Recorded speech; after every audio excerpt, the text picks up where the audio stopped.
My hands trembled as I clutched the pre-surgery forms, watching the automatic doors swallow my 8-year-old son whole. The waiting room stretched before me like an Arctic wasteland.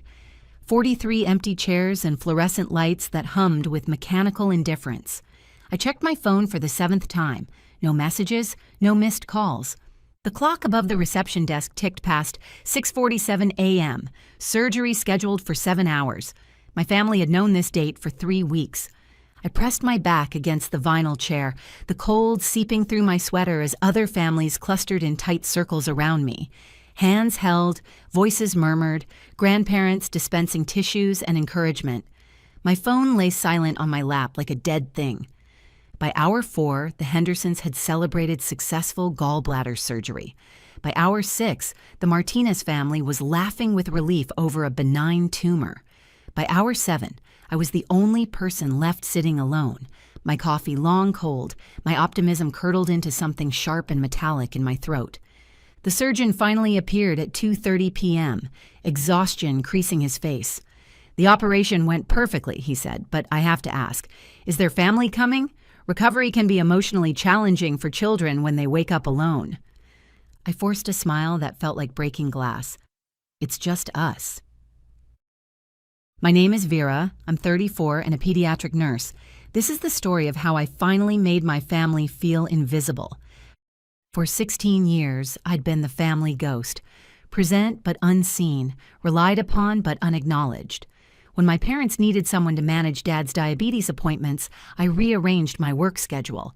When my sister Emma's business struggled, I co-signed her loan.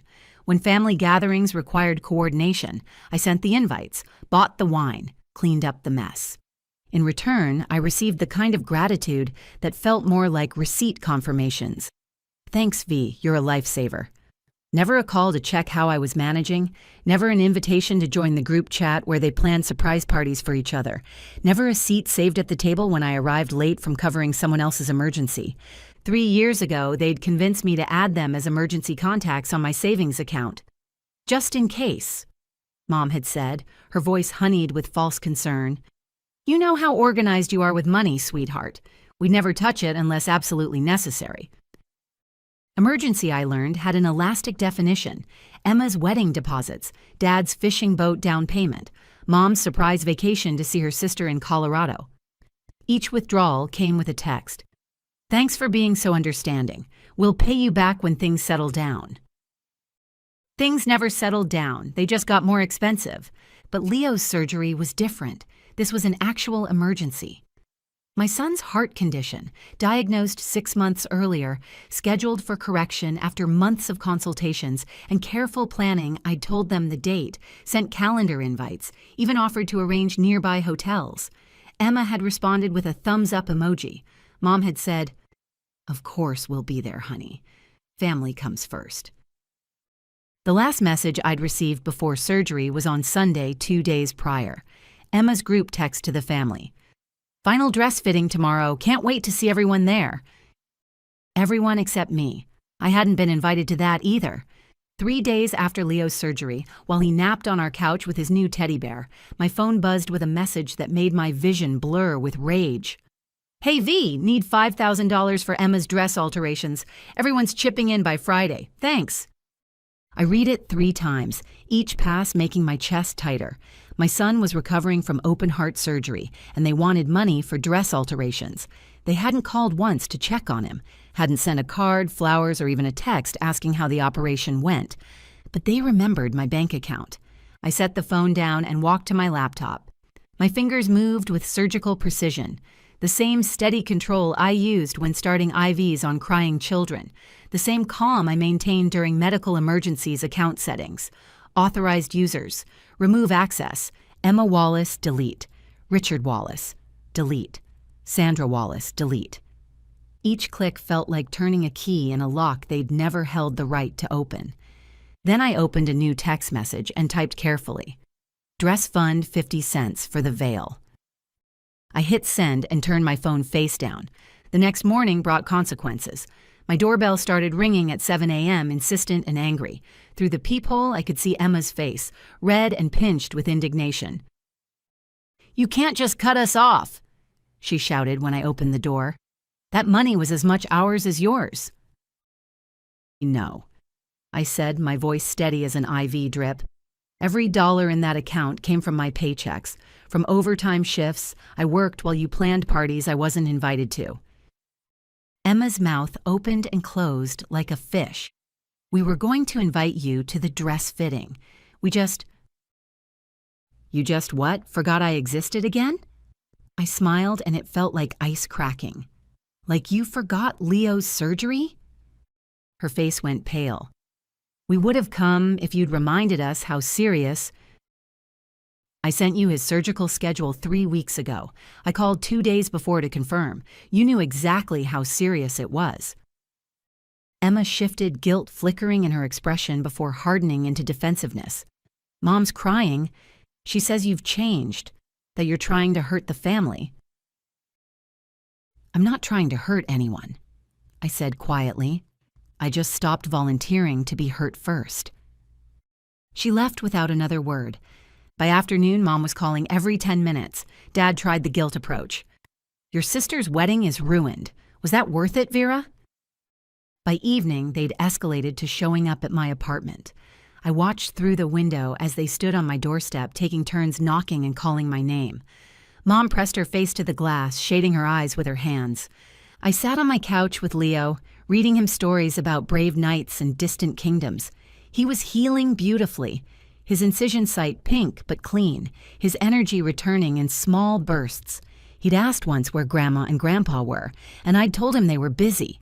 He'd accepted that explanation without question, which broke my heart in a different way entirely. On the 4th day, the bank called. "Ms. Wallace, this is Jennifer from First National. Your mother is here claiming there's been an error with your account access." I took a deep breath. "There's no error. I removed her authorization. The account belongs solely to me." A pause. "She's quite upset. She says it's family money." "It's not. She can verify this with my employment records, tax returns, and deposit history. Every contribution to that account is documented and traceable to my income." Another pause. "I understand. Would you like me to explain this to her?" "Please, and could you note this conversation in my file? I suspect she'll try this again." 20 minutes later, my phone rang. Mom's voice was small, defeated. "The bank says the account is entirely yours." "It always was." "But we helped." "You withdrew. You never deposited. There's a difference." Silence stretched between us like a chasm. Finally, she spoke. "Emma's dress." "Emma's dress is not my responsibility. Emma's wedding is not my emergency. My son's heart surgery was my emergency, and you weren't there." "We didn't know." "You didn't want to know. There's a difference." I hung up. That evening, as Leo and I shared pizza and watched cartoons, I felt something I hadn't experienced in years: peace. Not the tense quiet of being overlooked, but the genuine calm of being in control of my own space, my own choices, my own money. My phone buzzed once with another text from Emma. "You've destroyed our family." I deleted it without responding. 2 weeks later, I received a certified letter. Inside was a check for $5,000 and a note in my father's careful handwriting. "Vera, this is what we should have contributed to Leo's medical expenses instead of asking for Emma's dress money. We were wrong to expect your help without offering ours. Emma's wedding has been postponed indefinitely until we can all learn to be a real family again. We hope someday you'll let us try to be better grandparents to Leo. Dad." I stared at the check for a long time. It was the exact amount they'd requested for Emma's dress. The symbolism wasn't lost on me. I deposited it into a college fund for Leo. The following Sunday, my doorbell rang. Through the peephole, I saw my father, alone, holding a small wrapped box. I opened the door. "It's for Leo," he said quietly. "A late get-well gift. I know we don't deserve the chance to give it to him, but I hoped."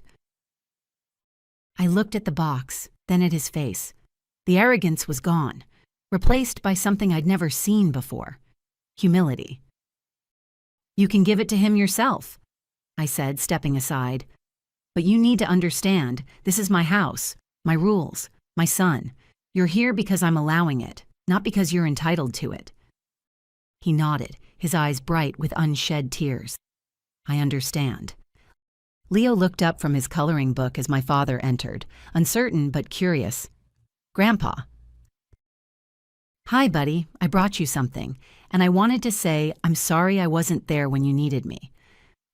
I watched from the kitchen doorway as my father sat on the floor beside Leo, helping him unwrap a wooden puzzle shaped like a heart.